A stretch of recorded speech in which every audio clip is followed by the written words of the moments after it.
Hi, friends. It's Randy. And Jess. And we're going to cut the bullshit. And let's get into women's mental health. Welcome to the podcast, Unapologetically All Over the Place with Randy and Jess, where we talk about women's mental health issues and how it's all normal. What the heck is mental health anyways? The inside scoop from two psychotherapists. In this episode, we talk about what mental health is and why it is such a big deal. We're also going to talk about the different types of people you may or may not see in dealing with your mental health and what all those initials after their last names really mean. We're going to break down what makes a great therapist and what makes a shitty therapist. Share some tips on how to start getting the help that you need. So, have you ever had the thoughts, am I crazy? Does everyone feel like this? Why is it so freaking hard to find a good therapist? Why is it so hard to get my insurance to cover therapy? How do I know who to go to for my mental health? Am I supposed to talk to my therapist and ask questions about themselves? Oh my God, I just saw my therapist at Costco and it was so weird. I've had that actually. Have you? Yes, I was at Costco and I was in the alcohol aisle with my husband buying alcohol. Yes, that happens. We were getting some wine and there goes one of my clients, and this client is now piling up bottles upon bottles of alcohol. Now, I knew there was something happening at an event, so I wasn't worried. Yeah. It was the most awkward thing because this person was like, and like ran off. And my husband was like, what just happened? I was like, I don't know. Just keep So walking. I would always have the conversation with my clients that if they saw me out in public, if they wanted to approach me, they could, and I would say hello. But if they didn't approach me, I wouldn't say anything to them. Exactly. Yeah, I tell them the same thing. Yeah, I was like, it's your call. Like, don't think I'm ignoring you in public. I'm just being professional. But if you want to be like, hey, that's my therapist, that's totally okay too. But I'm leaving that up to you. I also have the conversation that we will never get into anything big in the frozen food aisle. Right. Like I was walking through. This is not time for a therapy session. No. And one time I was walking through a store. I had a box of tampons in my hand. Like literally started my period in the middle of the day. Had nothing, had to run to the store on my lunch and grab tampons. So I'm running through the store to get back from my next client. I've got tampons in my hand. And my male client goes, oh my gosh, hey, what are you doing here? And I'm sitting there literally holding, and I'm like, I have a box of tampons in my hand. And I just look, and he goes, oh, and took off. And I was like, you're a real person? Wait, this is weird. It was so funny. And I was like, yeah, dude, I gotta go. Yeah.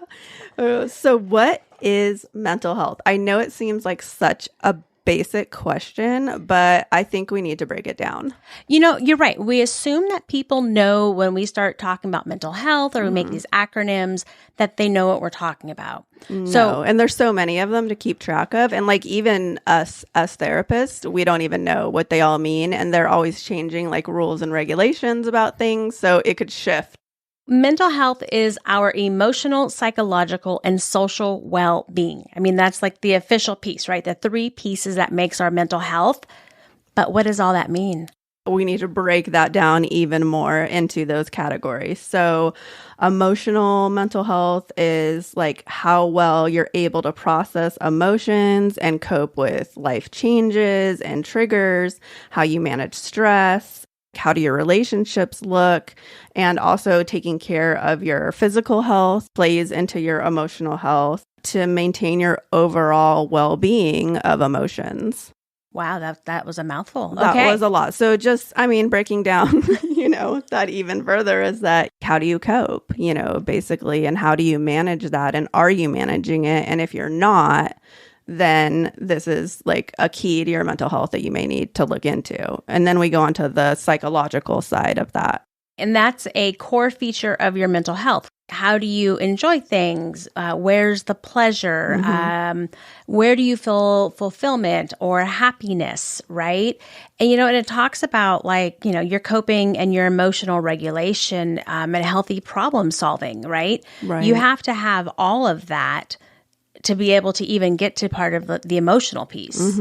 Yeah. So it's like these foundation layers, right? And it's like, if you're not finding like meaning in your life, if you're not able to regulate yourself and your emotions, and that all plays into the, psychological side. And so if like you're snapping at things and you're feeling hopeless and you're not able to find meaning in your life, like you can also say like, okay, something's going on with my mental health. And let's not forget the social part, right? There is a social well-being, right? Like the sense of belonging to a community, sense of contributing. And those are little things. Like yesterday, I went out to get the mail and my neighbors were across the street. And I got to have a conversation because I have a community, which is, my neighborhood. Right. And it was just nice to feel like connected and belong. Yeah. And that can come in varying forms of like your family community, your friendship community. Your church. Yeah. Your church, a mom's group, whatever that is. Like you can have varying communities, but it's like, do you have a support system at all that you can lean on? It doesn't need to be huge. Do you have those things as, a support system and a foundation? And that all these three key components lock into your overall mental health. Okay, so why are all three so important when it comes to mental health?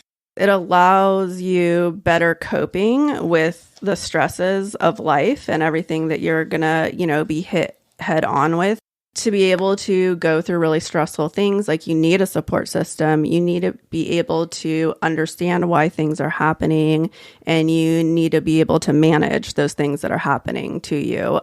So it's not drowning you and you don't feel so overwhelmed and you don't feel lost and like you're being dragged down. So that's why it's important, because it allows you to like learn more, to work well, to be an active part of your community, contribute to your society, if you will, and realize your potential.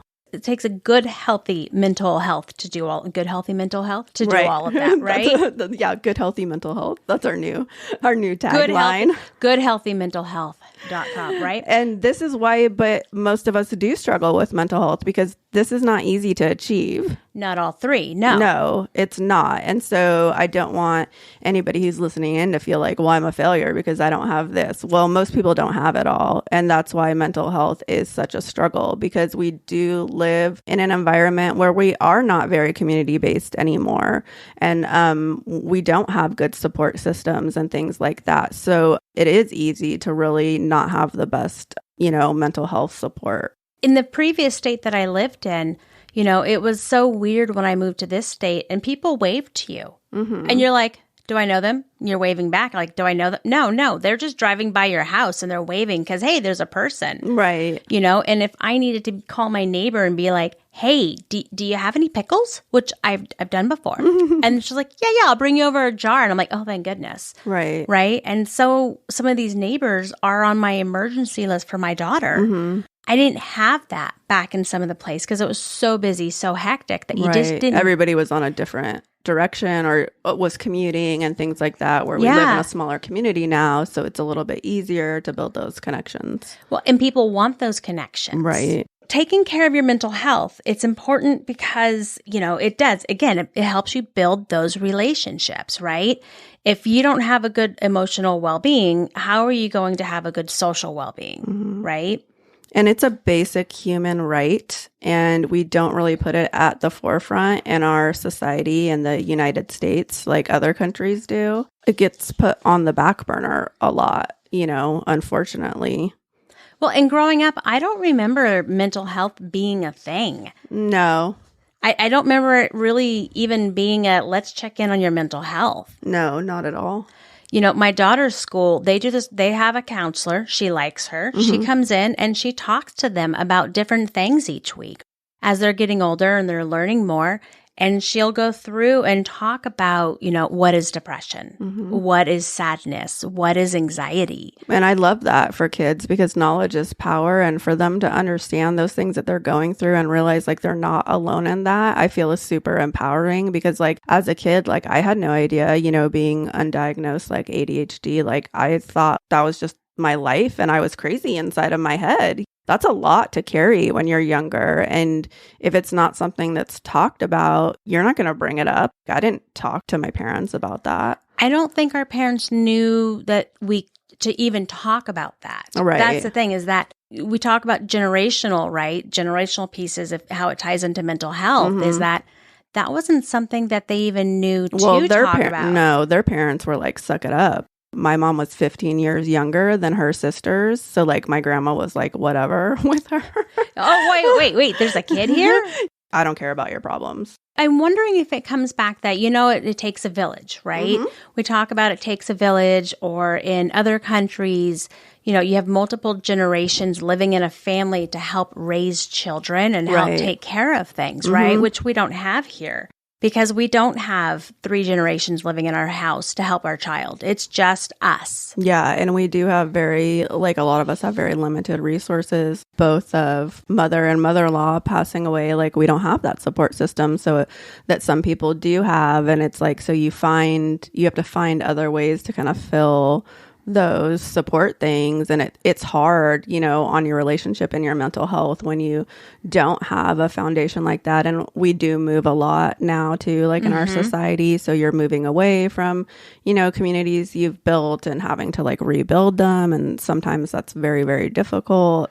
And it's difficult right now. I'm thankful, but it's difficult right now for people to find sitters. I mean, trying to find daycare and sitters out there, at least ours is old enough that we don't have to worry about that if we want a date night. But like, how do these people do date nights? Well, they don't. Date nights when they're going to pay $100 for the daycare person to come in to go out to dinner for a limited time. And so a lot of people are not doing that anymore. Right. Yeah. So they're not getting that downtime like at all. And so it's like you go from work to caretaker to over and over and over again without any break in that. Where like before, like you said, in a community, or if you have generational, housing and things like that, you'd be like, oh, go, hang out with grandma for a little bit. And you would get that mental and emotional break.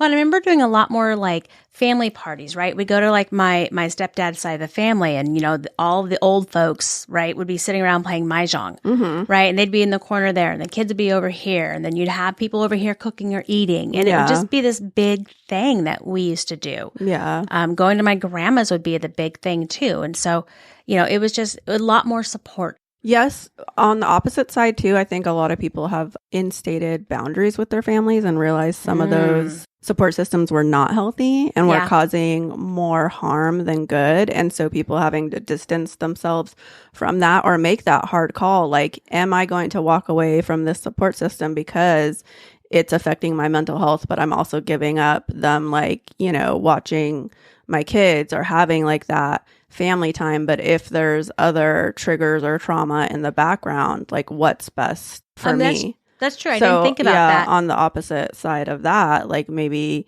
now that we are more aware of those things that can trigger mental health, or we don't want our kids exposed to certain things, walking away from that. But in that, you have given up some type of support and need to find a different way to replace it. Oh my God. Okay. So I'm just going to put this out there. My grandma, she's passed, been years. Yeah. Grandpa's passed, been years, right? They used to totally smoke pot back in the days where you're not supposed to smoke pot, right? Yeah. And so I remember as a little kid seeing them, they had their little, she had this like tin thing. Token up. Yes. I used to see them rolling it and doing all of their thing. And I'm thinking, you're right. So grandma's sewing tin was actually... No, it wasn't even a sewing tin. It was like a baking sheet from the kitchen, a brownie. Yeah. But I would never allow my kid around that. And so I it's nothing against my parents allowing me. It was just a different generation. Right. And so, yeah, you're right. I'd probably put a hard boundary on that. Sorry, that's funny. That's just, all right. Sidetrack, squirrel. Squirrel. Okay, so I want to go through and do some true and false for our audiences. Yeah, misconceptions about mental health and things like that. Okay. Let's get back on track here. Right. Okay, so as we go along, I want you all in your head or out loud in your car to say true or false, right? Okay, Randy, do you have one? Therapists and psychiatrists don't have mental health problems. I think a lot of people think that. Yeah, like they don't have their own problems. So what do you Oh, I've met a bunch. I'm going to go with a big time false. Yeah. False. I would say we usually have a lot, or we have probably why like some of us have gone into that field is to understand more, or we've been around, family members and stuff that have had, mental health struggles, and we want to dive in more to it. So I would say we do struggle with that. And that's why Jess and I have this podcast too, to talk about our struggles and make you guys realize like it really is normal and normal. Yeah, we're all real people and you're not alone in that. Right. Okay. Here's another one. People with mental health problems are violent and unpredictable. False. Big time false. I mean, there's a small percentage, and we do learn about it too, like when we're in school and stuff, about the dangers of being on this side of mental health. And there are, a lot, but the chances of that are very low, like something like 3 to 5% of the violent acts the reasoning coming from being, mental health and instability in that. Yeah, I remember I had an office like 2 offices ago, and this was back when they started doing some of the school shootings in colleges, right, over the mental health piece. And so we had just gotten panic buttons set up for the alarm. And I remember putting it in a drawer going, okay, is this a time to panic? Am I panicking? Do I push the button now? Do I push the button now? Yeah. And our therapist kept pushing the buttons accidentally. and like, you're like, what is happening? Right. And that week I had a new person show up. Oh my God. He was so high on meth. And I was like, do I panic now? Is this a panic now? No. You can talk your way through this. Let's do this. And so, but yeah, I mean, sometimes you don't know who you get in your office. Yeah, that's true. I worked in a very dangerous area with clients that would come in a lot of times high on like meth or black is what they call it on the street. And we did not have panic buttons. But I was always like, okay, like you understand like your situation and be able to handle that client. And they used to tell us like, don't sit near the window. Like they could use the strings to strangle you, or like, don't use jewelry. And I was like, don't wear jewelry, like they could. And I'm like, okay, like I can't, there's just a point where you have to choose, like you can't live your life in fear. And did those things ever happen? No, I'm not saying they can't, but those instances are very rare. It's good to be like aware of things, but like when I walk the streets late at night, if I'm like in a big city or whatever traveling, like those that are mentally ill on the streets, it doesn't scare me because like I know there's a 3% chance, right? And I know why they're struggling, And so when you understand that and that the chances are so low, it doesn't mean like I'm going to be like, hey, let's hang out, I worked in internships a long time ago. It was in Sacramento, not in a great neighborhood, right? But it was a really great place that I worked in for a while. Okay. Yeah. I used to joke that the people behind us where the drug dealers were. It was totally cool. They used to watch my car. They knew where we were. They take care of our cars, and they were the nicest people. Oh yeah. When you earn their respect, none of my clients would have ever let me be harmed. But you have to earn that respect. Yeah. You do have to earn it. So is mental health caused by a personality weakness or a character flaw? Oh, that's a big time. False. Yeah. It's not your character. It's not your personality. It's not who you are. No, it comes from genetics. It comes from things in your childhood, trauma. I mean, it comes from your brain pattern from that trauma and the genetics and the way you're hardwired inside. Right. And these are not things that make you weak. They're not things that are even a flaw. You can't control them. No, these are things you can work on. These are things that are part of you. But I tell people, you don't have to fly the flag. You don't have to put the sticker on your car. They don't own you. You can work with it. Let's see. People with mental health do not try hard enough. Otherwise, they do better by themselves. False. You're not lazy. I get people say that a lot. Like, they're just lazy. They're not trying hard enough. No. Are you walking in that person's shoes? No, you never will. So there's no way you could ever understand what they're going through. Right. I heard the coolest saying last week. The grass is greener on the other side. And I was like, okay, I've heard that. And they said, no, the grass is greener where you water it. And I was like, I never thought of that. Yeah. Focus on your own shit. Focus on yourself. Stay in your lane. Right. Stay in your lane. Okay. This is my big one. Prevention and safety plans do not work. False. Absolutely false. They are showing more and more that, what is a safety plan real quick? So a safety plan is for instance, you are feeling suicidal. And so you and your therapist would come up with a plan of action to do these steps to keep you safe. So like if you're feeling a certain way, like you call a resource or a friend, or like you call, you know, your doctor. And then if this doesn't work, then you're going to do plan B. And then if this doesn't work, you're going to do this. And then there's a plan in place for you to follow if you're feeling unsafe. It's like a recipe, right? You create a recipe, you have all the directions, you have all the who to call and what to do. And they're really showing that those do help in reducing suicide because they give hope. They literally give a direction. A direction. Yeah. I was thinking that exact same thing. Cause like when you are feeling so out of sorts like that and you need like a life raft to hold on to, and you can be like, wait, me and my therapist or me and my doctor came up with this safety plan, and this is what I'm supposed to do while I'm feeling this way. And sometimes you can't trust yourself when you're in like a state like that. And so it's like, okay, I'm just going to go 1, 2, 3. This is my plan. And same thing with a prevention plan. I've done that with clients too. Like, this is where we're going. These are the steps we're going to take, and we're going to check in. We're going to make these goals. We're going to see if you're achieving or not. And having a roadmap, you know, basically to check in with yourself and your therapist consistently to see like if things are working or if they're not working, I feel is so helpful. And like you said, it's showing more and more with research. They follow this, that it is helpful. And one of the things too, if you're in therapy, you should have what's called a treatment plan. And the treatment plan it should be, you have kind of the idea of what's going on, right? What the problem is, what the issues are. And then you have goals. And these are goals that you should come up with your therapist, or at least you should be in agreement with. And these goals kind of go through and say, you know, this is what your goal is. This is where you're trying to work towards, right? Like if it's anxiety, you're trying to reduce the overall anxiety, or you're trying to learn coping skills to help you with your anxiety. And it can be very basic too, like even like I'm trying to reduce anxiety in the workplace. And it's like maybe like 2 days a week. It could be different, or it could be like maybe by 10%.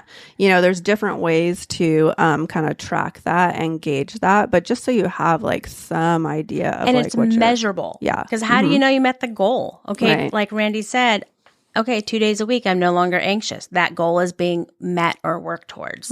So, and the reason they're showing that prevention does work also is that it helps reduce things like crime rates. It's helped reducing overall satisfaction, like job place and in home lives. They're showing that prevention and working with younger kids, especially like my daughter, and like, you know, we talked about her school. They're showing that is giving people more resilience as they grow. Yeah, because it's knowledge, it's power, it's understanding. Exactly. And we are empowering then those youth who probably feel already so out of sorts with like hormones and things like that. So say if like a school counselor comes in, it's like, let's work on A, B, and C. And then we're seeing your growth in these areas. And they're like, oh, and then we're seeing lack in this area. So let's move here. And then they're like, okay. And then they're understanding why they're feeling so out of sorts, and that they can do something, you know, to make things better when things feel so out of control, like whether they're having issues at home or like the hormones or whatever it is, boyfriend, girlfriend, you know, relationships. And they can also see that roadmap, because sometimes it's hard to see it yourself, you know, to see outside of yourself. Yeah. I'm laughing. I was laughing because last week, my daughter's friend said the school counselor said she was going to help her be a better person. And I was like, I'm not sure that's exactly what she said. But okay, if that's what you got from it, great. Okay, so, cool. Roll with it. Right. But you're always, if you don't understand what somebody in the mental health is saying to you, if you don't get it, or you're like, wait, did you tell me I suck? Do I need to be better? Please ask. Just ask questions because sometimes, again, we start talking and rolling through things. Yeah. And not realizing that you don't you might not know. And it's okay to ask. I say there's no such thing as a dumb question. Nope. Like, and we love to educate, like me as a therapist and even me like as a boss. Like I love to educate my team. I love to educate my clients. I love to be educated too. So if there's like something like I'm missing, like that you feel I should know, like I want to know. Comes back to communication too, that's so helpful overall in understanding mental health. But a lot of people can think, I don't have mental health issues, so why should I care about this shit? Like, it doesn't matter. Well, it does. It totally matters. They're showing, oh my gosh, especially the last couple of years, right? Suicide is leading cause of death in the United States. The leading cause of death. Especially, it was the second leading cause of death for kids aged 10 to 24. That's huge. That's our youth. That's our future. Those are both my kids, right? 10 to 24. My kid. Well, I have a 7 and 16-year-old. So, I mean, that's huge to think that is their second leading cause of death is suicide. I wish we had more out there to tell them that, it really sucks right now, whatever they're going through. But it will get better. Yeah. But, it's just trying to tell them it will get better. And they say that, 46,000 people died by suicide. I'm sorry. Yeah, died by suicide. That's the correct way. We don't say committed suicide anymore. We say died by suicide. That is the more politically correct. They said 46,000 died by suicide in 2020. Think of that. That's like a city. That's like a town when you think of that. Like just poof. That's our entire town gone. Right. Just gone. Gone. Like blinked out of existence. When you think of it that way, it's scary. And so mental health should matter to everybody because it's touching somebody's life that you know, even if you're not struggling with it. You should be aware of it so you can support those around you. So let's talk about the alphabet soup of what the initials after our names mean. Oh, Lord, this can be so confusing. Even for us. Yeah. So we're going to try to not lose everybody. Yeah, and we'll put up a little diagram too. To show you. But there's a reason because we can do certain things, certain people can do certain things. So let's go first. A psychiatrist. Okay, they are a medical doctor, technically. They will have a doctor before their name. They have gone to medical school. And what they do, the psychiatrist will give medications. And that's where the confusion is, right? Your psychiatrist will give medications. They typically will do an intake. They typically, after that, will meet you like every 4 to 6 weeks for like 15 minutes. Right. Or you'll see their nurse practitioner or whatever, and they oversee them. Most psychiatrists don't do therapy. Some do. But most do not. Yeah. They're typically there to look at the meds. Medical med management. And so what you said, nurse practitioner, right? The next step would be a psychiatric nurse practitioner. Yeah. Typically they can do meds. They're kind of like your doctor, kind of like your psychiatrist. I think they work underneath a psychiatrist. They do work right? under a psychiatrist, yeah. And so they can also assess, diagnose, plan, and choose the medication you're on. And then the MD over them signs off on it for them. But they are usually called a psych NP, and they're a step under the psychiatrist MD. And you know what? They are great to work with. Oh, yeah. They're great. And, they're usually the ones that you see, and the most, and they're in there, helping diagnose and deal with the medication management too on a day in, day out basis. So they have a really usually good firm grasp on medications and how they should work with you. Okay. So this next one, this is what gets confusing for everybody. Yes. A psychologist. A psychologist, you can be a PhD, a PsyD, or is that an EdD? Yeah. EdD. Okay. See, I don't even know. And they all have a doctor before their name. Because right? they have a doctorate level degree. So that's like a step above a master's. So there's you have your AA, your general education, you have your bachelor's, you have your master's after that, and then you can get your doctorate degree or you can get your medical degree. So there's these varying levels. And so a psychologist has a doctorate level degree. They have not gone to medical school, but they have had extra schooling in different areas of psychology. Right. And so what a psychologist does, a lot of them will do therapy. And they are therapists, right? Yeah, a lot of them do like assessments and like testing and stuff like that. And so a psychologist is who I would send you to if I wanted you to be assessed for ADHD. If I would say I want you to go... Depending on the state. Or I'd send you to a neurologist, but that's different. Yeah, that's confusing too because every state has different requirements. Like in some states, like Jess or I could like diagnose for ADHD, and like other states, like we couldn't. So it depends too, like on your local information, which makes it extra confusing. So confusing. But yeah, so that's the difference. A psychologist cannot give you meds. Correct. The only people who can do meds is a psychiatric nurse practitioner, your regular doctor, or a psychiatrist or neurologist. They have to be a doctor. Yeah, they have to have a medical license. Okay, so then there is... a psychologist at a master's level. Which is so confusing. Right. So they just have a master's in psychology. They might have a master's in counseling, psychology. It is very confusing. Very confusing. And they can be a licensed psychologist or unlicensed. Unlicensed. We don't see too many of those. I don't see very many of those. Most of the psychologists I see are doctors. Doctorates. They've already got their doctorates. Yeah. Okay. So then after that goes social worker. There's so many initials. We're not even going to get into it, right? But basically there is a social worker.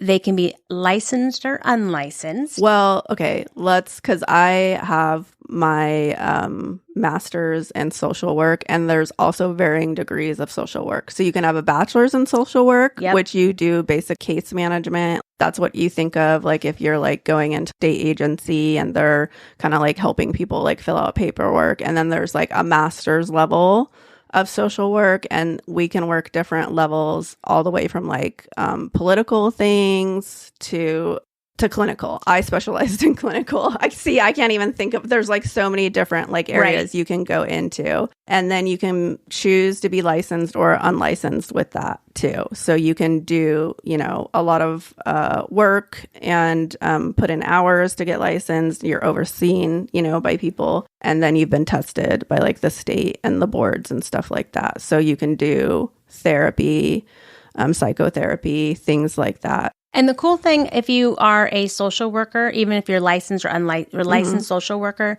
typically you're the ones that work in like the hospitals. You can do therapy, private practice. I've always seen it as you have a little bit more movement ability. And that's why I chose it, because I originally was working with the VA, but I wasn't sure if I wanted to do private practice. And I also, like the idea of also making changes within the world, and policies and stuff like that. So there was a lot of different areas I could choose, to go into and shift. And then the next one, which is confusing, is the marriage and family therapist. That's what I am. Yes. Right? I'm a licensed marriage and family therapist. You can't be an unlicensed marriage and family therapist and do too much with it. Right. This whole goal is to go and get licensed. Now, just because I'm a marriage and family therapist, I do not do couples because I do not referee well. That's not my thing. And so I always get people who are like, well, do you work with couples? And I'm like, no. And they're like, but it says you're a marriage and family therapist. Right. And so that name kind of like pigeonholes you. Yes. But it's not. They can see anybody, children, adults, women, men. You can choose which area like you specialize in with that. And so that's why these names can be super confusing for people. A lot of people think too, like I know before I was in this field, I thought I can't see like a licensed social worker. Like, what is that? I don't need case management. And I didn't know like that they offered, psychotherapy or, different types of therapy as well. And same thing with the marriage and family. I was like, I'm not married. I can't see an MFT. Very hard to understand all the letters and names. It is. And just like with social work, there's a licensure that I have to pass. There's studying, there's hours, there's trainings, and it is something, I always tell people passing the boards for what we do, it's kind of like passing the boards for the bar, right? For like law. Yeah. It's the same kind of idea where it's once every 6 months. It's pass fail. It's one of those things where you kind of you have to study for it. You have to be able to months. For months and months, and you're beholden basically to like your state and your board to keep up like your licensure. Like we are upheld to a lot of standards, and ethics. Yes, no more dancing on the table at bars, Randy. I was told that once. I was told when I started to work, they said no more dancing at the tables, on bars. Yeah, and I was like, I've never done that yet. But so we have to follow a lot of rules and regulations that a lot of other licensing does not have to. It's really interesting is that we can't be friends with our clients. We have to wait 2 years of no contact and then reach back out if we think we can be friends with these people. But my medical doctor, they can totally be friends. It's very interesting, all the different like regulations they place upon mental health. Yeah, there's a lot, and it can be pretty heavy burden to carry, I feel like, when you're licensed like that, and they add to it all the time too. Right. And there's things because we're helping you in your mental health that we should have good mental health. Right. If you're falling down drunk in the street, that is not good. Yeah. The biggest thing I see for a lot of people going on probation or losing their license are things like drunk driving, right? I mean, how can you go to your therapist and expect them to have good knowledge? And cognitive awareness of things. And so that's why the board is in place, and that's why we do get licensed, because we do believe in what we're doing and stuff and upholding like those standards for people. But I think in some ways too, it can also make people feel like we're unattainable because we are sometimes held to such a high standard, and that's why we kind of wanted to break down the barriers here too and talk about ourselves like in a different way. Oh yeah. And I tell people, if you see me and me and my kid are going at it, just walk on. Ignore us. Just it's normal. It's normal. Don't worry about it. Yeah. And then there's one more that's getting more popular the last couple of years is a licensed professional counselor. Yeah. And they're usually called an LPC. And so they have a little bit less stringent requirements. But it depending on the state, they've been kind of upping them and stuff. Yeah, it depends on the state. Some states, they can't do couples. They still do. Some states say, they can't diagnose. There's such a gray area. But what I tell people is when you go to see either a counselor, a therapist, a social worker, if you're doing any of that, the most important piece is that you have good rapport with them and that you trust them. Right. It doesn't really matter like all the letters behind their name. Like if you don't feel safe with them, if you don't feel value coming from them, if you don't work well together. And so that's why we're going to talk about signs of a good therapist that you should look for and signs of a shitty therapist that you should run the other way. Run. So signs of a good therapist. They actually listen to you and hear you. They are present with you. They're not playing on their phone while you talk to them, or you don't feel dismissed by them. You feel validated. That's a big one, so that you feel like they get you. And they want what's best for you. And I feel like this is so huge because like if I feel like a client is not getting what they need from me, I will tell them like you might be a better fit for somebody else. I'm not going to hold on to them. I'm not seeing them like as a dollar sign. I want 100% like what's best for my client. If that's not me, I'm okay with that.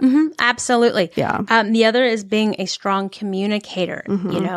Most of the people that come, they need help with communication. And if your therapist can't communicate with you, right? You want someone who can communicate. Yeah. They take the time to educate themselves. So your therapist or counselor or psychologist or whoever you're talking to, they are not going to know every single thing all the time. That's humanly impossible. And we can't put people up on pedestals like that. But they will take the time to find out the information if they're a good therapist. Like I will always do extra research for my clients, and I will usually say like, hey, hold on, let me find out that information. You know, if I can, I will. Yeah. And part of what we also do is we have what we call CEUs. You know, every year we do continuing education. Yeah. And we have to, keep our education on the up and up. The other thing is they check in with you, right? They want to see, how are you feeling? How are you doing? Is this helping you? Right. Are you getting your needs met? Yeah. And I think that goes along with part of like, you know, the treatment plan and checking in on like goals and things like that to make sure like you're moving forward in your progress. You view them as like part of your journey. They're with you as part of it. Yeah. So they're an ally, they're a support system. They're like a part of that foundation that you're building, you know, on your mental health wellness journey. And that's actually, I gotta say, as a therapist, that is the coolest thing, is that I get to be part of this journey with them. Right. I'm not doing their work. They are. Yeah. And it's hard. Yeah. It's hard. It's hard. Yeah. But it is so cool to be able to see the progress and to see the work and just that. It's my favorite. Like I say, like I push my clients out of the nest, and a lot of times they're not ready to go. And I'm like, you're ready. And to see that they are truly ready to take on these things that they've learned and they're growing, and you're like, you can do this. We've earned their trust. You know, a lot of these people come without trust. They learn they can say things to us without us looking at them crazy. Well, yeah, a lot of people and clients, you know, in therapy have had their trust abused and broken and don't believe, you know, in that system. And that's very hard, you know, as us as therapists to work against that. But it's so amazing when they can trust you and then they learn to trust themselves too, more importantly. Right. I always joke I've got this great wrinkle in the middle of my forehead. And I always say, I just say what I'm thinking because you can read me anyway. So I'm just going to tell you what's on my mind. And it's a very open, honest conversation. I always say like, I'm not the therapist for everybody because I'm no bullshit. And I'm going to tell you, even if it's going to be hard to hear and you might not like that, but it's what you need. So yeah, I'm not going to sit there and just nod my head and ask you how you feel. Yeah, I'm not going to be that therapist. And some people need the other type of placating. I'm not that type because I am going to kind of push you to grow. And you might find out you're just not ready for that. And that's fine because then it's like, okay, you need to pause this. And this isn't the time and the place to dig into this. But when you're ready to do the work.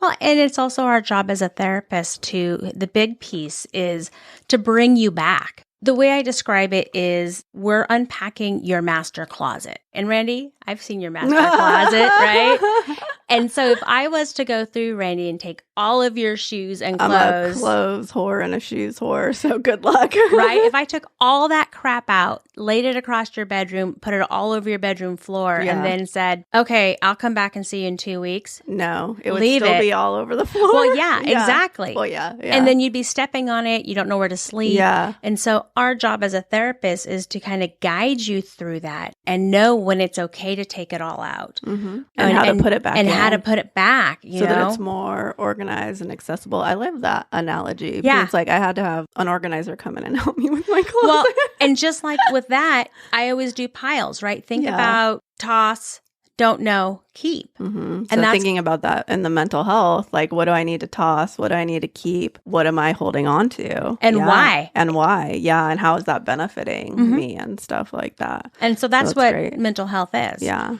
All right, so let's talk about shitty therapists because in that same example I was just giving, I know so many people who have said, yeah, they basically emptied out the closet and left it there. And then I had to go and start this major new project and I just didn't.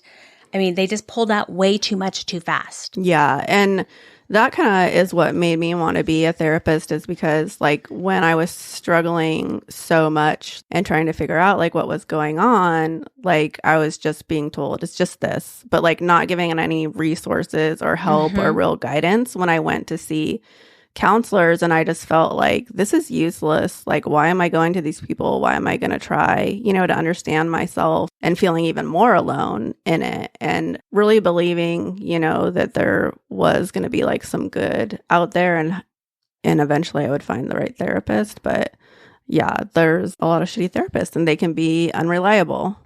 Oh my gosh, yes. If your therapist is showing up late to your session all the time with their Starbucks coffee, that right there is telling you they have their own issues with time management. Right. Right? Or they're like unethical. You're questioning like their ethics. I'm not saying they're not allowed to be, you know, a real person, because obviously we're tearing down that layer and showing you guys. But they're the ones that are doing the cocaine and showing up, you know, falling down in the street, right? That's very unethical. You feel like they're judging you. Yeah. Or they're talking about other people that they're judging. Like, that's not a very good sign. Yeah. Judgmental. Even if you feel judged, you should work through that with them. Yeah. But judgmental is they're saying you're bad. Yeah, there's a difference when you feel like they're judging you, because you should be like, bring that up in communication and be like, I'm feeling this kind of resistance from judged. you. And they could be like, oh no, like this is what I mean. It could be as simple as that. If you talk about it, it's good to work through that if you're feeling judged, because that can be very one-sided. If you don't ask, are you judging me? Like, I'm not feeling we're connecting right here. That might just be miscommunication. But if they are actually saying those words to you, like you're a bad person and like you really fuck this up, I mean, that can be said with love and not judgment. That's something that could be like a big red flag. And that can be something as simple as your values. You're okay with sex before marriage, but maybe your therapist is very religious and doesn't believe in it. Right. And they're pushing that on you. And you're like, that's not really my thing. That's theirs. Yeah. So you need to make sure that your therapist is, I would say, like aware and culturally sensitive and open to different thoughts and ways, if that's something that you're struggling with and going to therapy for. Right. And again, not being culturally sensitive, it doesn't mean, it means just straight up, you know, if you've got some racist therapists and you're like, wait, I don't understand all of the cultures exactly, but I'm definitely down to say, you know, explain to me what that is like. Right. Explain to me. Yes. If somebody's coming from a different place culturally, I will always say, what does that look like, you know, for you or your family? Like, what does this mean? So I can understand like where you're coming from. Like, I want to know, like, I will do more research on it. You know, same thing. If it's somebody that's struggling sexual things and stuff like that, or relationships, and I'm like, tell me what that looks like for you. Tell me what you're, what you're feeling. Like, where can I support you in this if you don't feel like I have a good grasp on it? To make sure that they can really help you through those things. Somebody who can't help you. If I have somebody that shows up and that's not something I've ever worked with and it's not something I'm comfortable with, right? I can't help them because I don't even know how to start with it, right? Right. And because a therapist have triggers too, or they have things that are out of their scope, and a good therapist will tell you, I don't. And what does out of scope mean? Because we say that a lot, but what does that mean? It means like you don't have the education, the research, or the background in that, or you just have not practiced in that area. Don't have the knowledge. Right. Like for me, I will say I do not see children, because I have children and because I feel very passionately about children. I've worked with children a lot. I would bring every hurt children home when I was working, with foster care. So it's like, I cannot be non-judgmental in that field. So that's why I choose not to practice it, because I cannot stay emotionally apart from it. That's why I don't do couples, because I want to be like, nah, dude, I totally see that you are the problem. So that's why I don't do couples. Yeah. So people can be upset I won't see children, but that's part of me being a good therapist is saying like, I cannot be objective about this. My heart would be too involved. And you're putting your boundaries. Right. And that's a boundary for me. But like some therapists will be like, yeah, I can handle that. And it's not something that they can handle, because it's like not all therapists are versed in like schizophrenia. Not all therapists are versed in like postpartum, like not, there's like so many areas. So you want to be like, is this something in your wheelhouse, scope, whatever you want to call it, that you have background and education on? And that's why a lot of us do focus on specific areas. Like I focus on trauma, I focus on grief, I focus on, women's issues. And like same with Jess, like she focuses on postpartum and anxiety and late diagnosis ADHD and stuff like that. Women that have those issues, like that's what we have the most experience in. And really the most desire. Mm-hmm. And that's the other thing too, is that is really something. And sometimes I get women that I'm like, oh, you found the right therapist. I totally work in da-da-da-da-da. And they get so excited to the point where they can be in tears because they're like, I have been looking for somebody who understands this. Right. So it's pretty cool. Yeah. And it's important to search for that. And I feel like, and if you just don't feel like that person's a good fit, it's okay to move on. Just be like, I don't feel like we're a good fit. Like, you don't have to hold on to a therapist. Don't want to feel like the therapist sees you like as a dollar sign. I felt that before. And you don't have to worry about hurting their feelings. I mean, you don't have to be a dick, but you don't have to worry about hurting their feelings because it's not about them. This is about you. Yeah, it's your journey. Yeah. Being too pushy. Yeah, sometimes a therapist can just push you too hard when you're just not in a place to do it. And I think that's why communication with your therapist is important, and for them to be aware and sensitive to like where you're at, because there can be times when like this is not the day to push on this issue. They're not ready for this, and us using, our clinical judgment and skills to assess that all the time. Like maybe we need to pull back on this issue. And sometimes when you barrel through stuff, it can cause more harm than good. I had one that says you have to do hot yoga. You have to do hot yoga. You have to do hot yoga. I'm not doing hot yoga. Right. Like, there's no way. It sounds, I'm sure it's great, but it sounds hot. It sounds awful. Sounds like swamp ass. So I'm going to pass on that. Right? I'm going to pass. But yeah, I mean, if they're just like, this is it. And you're like, but that's not for me. And they're like, well, too bad. Just do that. Yeah, too bad. It's so sad. You're like, no. Right. Or a therapist is like, you need to do EMDR. And that's like, it's a different type of therapy. Usually you use it in trauma, but it's not for everybody. It doesn't work for everybody. Nope. It can be hugely triggering for some people. And I try to explain this to people that will often come to me and be like, I want to do it. And I'm like, I will not do it for everybody. It can backfire. And a lot of people don't understand how heavy it is to walk through trauma. Sometimes they think like, I'll just do this and it'll fix it all. Now, when you walk through those things, it brings everything to the surface. It's like undoing your closet. Imagine your entire closet basically throwing up on your floor. Yeah. It's being aware of like walking through a volcano eruption and like trying to not be on fire. Not be on fire. Yeah. But you're on fire. And I mean, just think of your worst traumatic thing and trying to walk through it again and again and again. And I'm like, this is not for everybody. Like some people need to piece it out, and that's okay. And so for somebody that's pushing things on you is another big red flag. The other one that gets me is when they're too passive. Oh yeah. A little bit too like, whatever. Yeah. And they're sitting there going, how does that make you feel? Over and How does over. that make you feel? Right. How does that make you feel? And so you want someone who's going to meet you. Push and pull. Encourage. Yeah. Allow for, be able to read you. All of that, right? You want a therapist. I mean, most importantly, you want somebody who you feel comfortable with and that you can build rapport with. Yeah, because it's like some days, like a good therapist will know, like, this is just a day you need to vent and talk, and it's not going to be a deep day. And then some days they'll be like, okay, now it's time to get to work. We're going to dive into this. You're ready for this. Finding somebody that, like you said, meets you in the middle of the road where you need to be. And here's the hard no.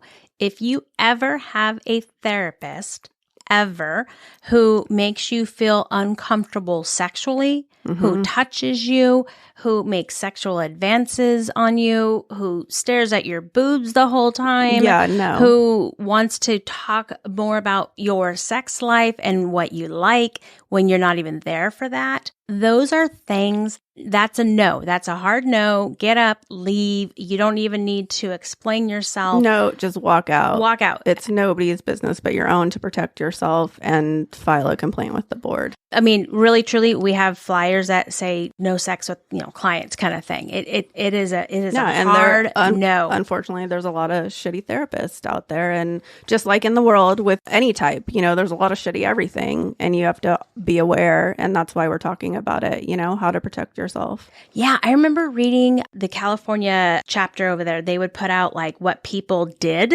and to lose their license. Right. And I remember one of them that stuck with me was this therapist took advantage of his client, had sex in a relationship with her, got her pregnant, and then had to co-parent with her. I was like, how traumatic is all of that? Yeah, somebody that you gave like your trust to and stuff. Right? Yeah. And then you got to deal with all this? Oh my gosh. Okay, so let's talk about, sidetracked, squirrel. Let's talk about how to get help, okay? Because this is the biggest piece that most people don't know how to do. If you have insurance, usually on the back of your card, there's a number and you can call them and they'll give you resources and the names of therapists or psychiatrists or whoever it is that you're trying to reach for help that you can call and contact. And that can be kind of intimidating because you usually do have to go down a list and call and email people, and not a lot of people, might have availability, and it can be hard when you're struggling with mental health. So it might be good to like ask like a friend to like, can you help me go through this list, or like your partner. Like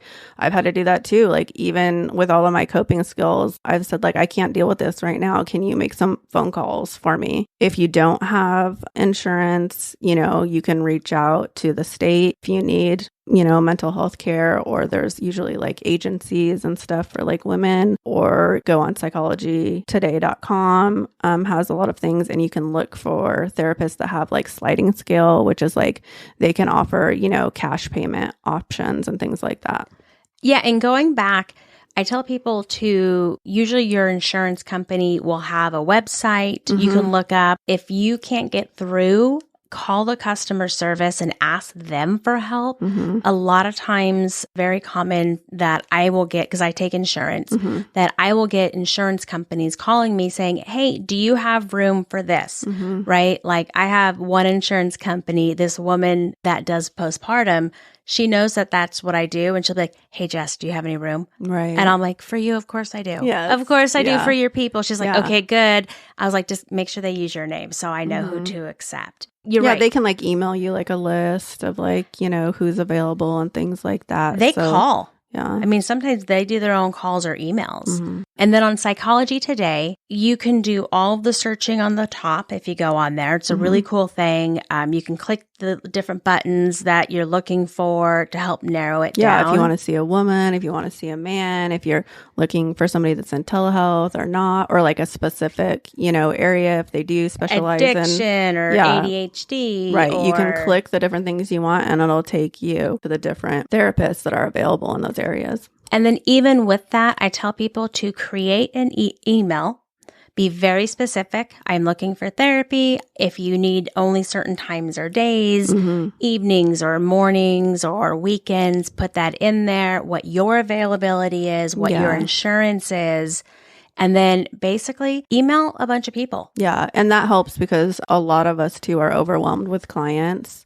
And a lot of us manage our own front office. And so things can get lost through that, not intentionally. But like Jess said, yeah, that's great to just make an email that lays it all out. Yep. So that they can look at it real quick and be like, oh, yes, I do have availability for this in this area. Perfect. And they can get back to you. If no, they can be like, no, like this isn't going to work. And so you can get into somebody a little bit faster. And don't be offended if somebody hasn't called you back. No. I think most of us, we mean to call back, but sometimes I can get 20 calls a day, right? And 20 emails. And so emails, calls, it can be a lot. And so we try to get back to who we can. And so sometimes that's why the more information that you put out there, it's easier. So we know how to get a hold of you as well. Yeah. Or ask somebody you trust if they have like a referral for you to somebody that they like or they've heard of, or ask like your local moms group or support group or whoever, like, have you seen somebody for this? And like, what do you think of them? And that's good. Great too. Word of mouth is huge. And I'll just be honest. Therapists are not like restaurants. The Yelp is not the same. I mean, I got to be honest. Well, yeah, because you see everybody for different things. So it's like you're not always going to be able to be everybody's favorite. But yeah. Well, it's not even that. Let's be real. Most people will not admit they're going to therapy. They're not going to Yelp you. No. They're not going to give you a review.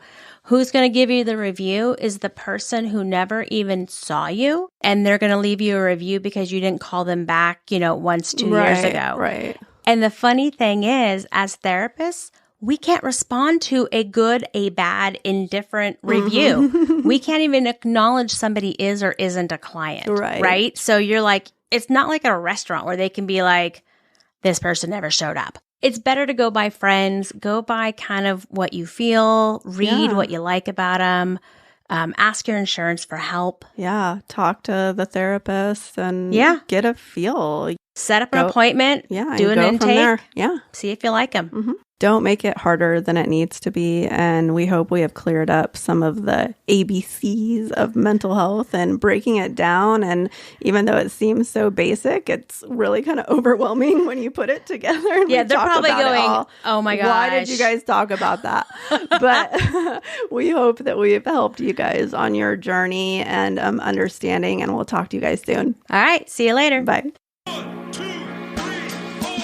Thanks for listening and normalizing mental health with us.